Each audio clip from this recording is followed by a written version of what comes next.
मेरठ के लिए एक बड़ी खुशखबरी है।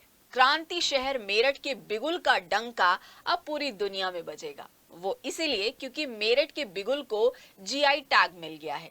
जीआई टैग मिलने के बाद मेरठ के बिगुल ही नहीं बल्कि वाद्य यंत्रों की गूंज भी पूरी दुनिया में सुनाई देगी। कड़ी मेहनत, कड़ी मशक्कत के बाद ये जीआई टैग मिल पाया है। सबसे बड़ी बात यह है कि मेरठ की नादिर अली एंड कंपनी ने 200 साल पहले इसकी नींव रखी थी। तब से लेकर अब तक वाद्य यंत्रों का सफर कैसा रहा, देखिए हमारी ये रिपोर्ट।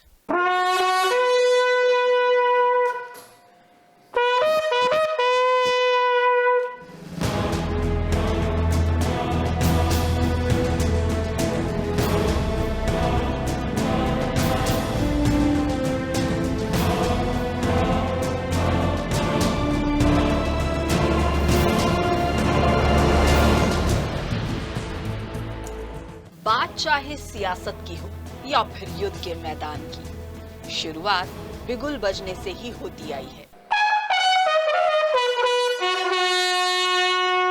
बिना बिगुल के सियासत और युद्ध का मैदान अधूरा सा लगता है। लेकिन अब मेरठ के इसी बिगुल का डंका पूरी दुनिया में सुनाई देगा, क्योंकि मेरठ के बिगुल को जियोग्राफिकल इंडिकेशन टैग यानी जीआई टैग मिल गया है।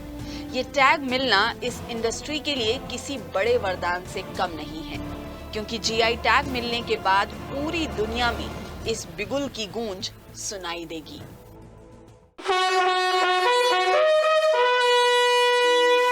देखिए, जीआई टैग मिलना बहुत टाइम से जो है हमारी इंडस्ट्री एसोसिएशन और ख़ुद हम पर्सनल तौर पर इसके लिए लगे हुए थे, प्रयासरत थे।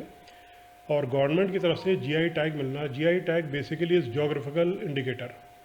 तो कहीं भी देश में विदेश में कोई भी अब जो है वो बिगुल टाइप करेगा तो सीधा मेरठ की इंडस्ट्री, मेरठ में बिगुल मैन्युफैक्चर होता है, वो खुल जाएगा। बाहर की जो मार्केट हमारी रीच से काफ़ी बाहर थी और काफ़ी लोगों के लिए भी बाहर थी, वो मार्केट अब ओपन अप होना शुरू हो जाएगी। वो लोग हमें अप्रोच कर सकते हैं, ऑर्डर्स दे सकते हैं और हम अपने इंस्ट्रूमेंट्स जो है वो एक्सपोर्ट के तौर पर काफ़ी मेजर क्वांटिटी में बाहर भेज सकते हैं। मेरठ के बिगुल को जीआई टैग मिलना आसान नहीं था, लेकिन बीजेपी के राष्ट्रीय उपाध्यक्ष और राज्यसभा सांसद डॉक्टर लक्ष्मीकांत वाजपेयी और तत्कालीन डीएम दीपक मीणा ने मेरठ की इंस्ट्रूमेंट इंडस्ट्री को ऊंचाइयों पर ले जाने के लिए पूरी ताकत लगा दी। नादिर अली एंड कंपनी के संचालक फैज नादिर अली ने बताया कि डॉक्टर लक्ष्मीकांत वाजपेयी और तत्कालीन डीएम दीपक मीणा की कड़ी मेहनत की बदौलत ही हमें ये जीआई टैग मिला है। देखिए, इसमें एसोसिएशन की तरफ से भी मूव हुआ और जो हमारे पहले डीएम साहब रहे हैं दीपक मीणा साहब, उनका बहुत प्रयास रहा है इसके अंदर जो है कि ब्रास बैंड इंडस्ट्री को पुश दिया जाए। उनसे कई राउंड ऑफ मीटिंग्स हुई हैं और ये इंस्ट्रूमेंट्स डिस्प्ले करके बताए हमने, सब चीज़ पूरा बैकग्राउंड पूरा पेपर बनाकर दिया। तो उनका काफ़ी इसके अंदर सहयोग रहा। हमारे जो जनप्रतिनिधि हैं उनका बहुत सहयोग रहा। जो पूर्व सांसद रहे राजेंद्र अग्रवाल जी, उनका रहा। और मौजूदा जो है डॉक्टर लक्ष्मीकांत वाजपेयी जी का तो शुरू से बहुत सहयोग रहा है इसको इंडस्ट्री को लेकर, और उनकी तरफ से कभी भी कोई कमी नहीं मिली हमें अगर हमने उनको अप्रोच किया हो। मेरठ में वाद्य यंत्रों की विरासत 200 साल पुरानी है। मेरठ के बिगुल की बड़ी डिमांड भी है। नादिर अली एंड कंपनी एक बड़ा नाम भी है और नए मुकाम पर भी है, क्योंकि नादिर अली के इंस्ट्रूमेंट अपनी आवाज से सभी का दिल जीत लेते हैं।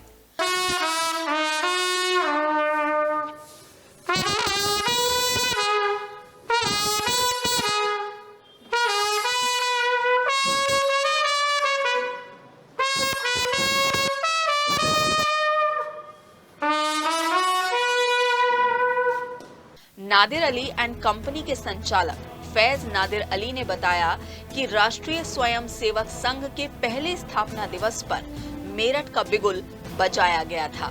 इतना ही नहीं, 1971 में भारत पाकिस्तान युद्ध के दौरान फील्ड मार्शल सैम मानेकशॉ ने मेरठ से विशेष रूप से बिगुल खरीदा था और इस बिगुल को बजाकर सैनिकों का मनोबल बढ़ाया था। जी, यकीनन संघ के स्थापना दिवस पे जो बिगुल गया था वो नादिर अली कंपनी से गया था। और मौजूदा हालत में भी जो आपका जितना नागपुर में जा रहे हैं या आपका दिल्ली झंडनवाला में जा रहा है जो है आरएसएस के लिए, तो वो नादिर अली कंपनी से जा रहा है। इसकी बल्कि जानकारी हमें खुद, क्योंकि मैं तो तीसरी पीढ़ी से हूँ इस काम में, तो मुझे इतनी ज़्यादा जानकारी नहीं थी। एक समय पर हमारी भेंट आलोक जी से हुई थी लखनऊ में, तो उनके द्वारा मुझे बताया गया था ये कि जो है स्थापना दिवस पे संघ के आपके यहाँ से बिगुल गया था। दुनिया के कई मुल्कों में मेरठ के बिगुल की भारी डिमांड है। पीतल और ब्रॉन्ज की शीट से ये बनाया जाता है। मेरठ में इंस्ट्रूमेंट इंडस्ट्री का कारोबार 100 करोड़ रुपए से ज्यादा का है और जीआई टैग मिलने के बाद इसके 2 गुना और 3 गुना होने का अनुमान लगाया जा रहा है। मेरठ में करीब 5000 से ज्यादा कारीगर इससे जुड़े हुए हैं और करीब 250 से ज्यादा रिटेलर भी हैं। जीआई टैग मिलने के बाद इस इंडस्ट्री को नई पहचान मिल सकेगी। नादिर अली एंड कंपनी के संचालक फैज नादिर अली ने बताया कि ट्रम्पेट और कॉर्नेट के लिए भी जीआई टैग हासिल करने का प्रयास किया जा रहा है। हमारी अपनी फैक्ट्री जो है, क्योंकि अकेला मैन्युफैक्चरिंग रजिस्टर्ड मैन्युफैक्चरिंग यूनिट ही अकेला ही है, तो इसमें लगभग 100 लोग हैं जो जुड़े हुए हैं इस ट्रेड में। और जो ब्यूगल का है, इसका बेसिकली हमारे यहाँ जो इंस्ट्रूमेंट्स होते हैं, चाहे ब्यूगल हो या ट्रम्पेट जो भी रहे, इनके लिए SPMs यूज़ होती हैं, स्पेशल पर्पस मशीनरी। तो बिल्कुल अलग ही एक प्रक्रिया है इसको बनाने की। शीट आती है, शीट है कॉपर का है, जैसे कॉपर का जो ब्यूगल है उसका एक अलग है जो उसकी शीट आती है, और जो आपका सिल्वर में हमारा जा रहा है उसका अलग है।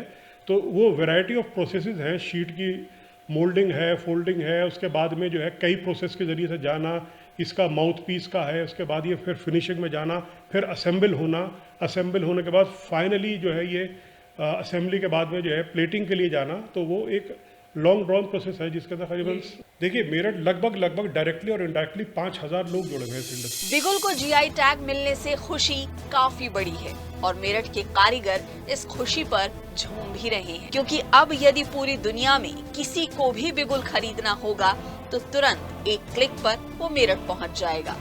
इससे रोजगार भी बढ़ेगा और मेरठ के बिगुल को अलग ही पहचान भी मिलेगी।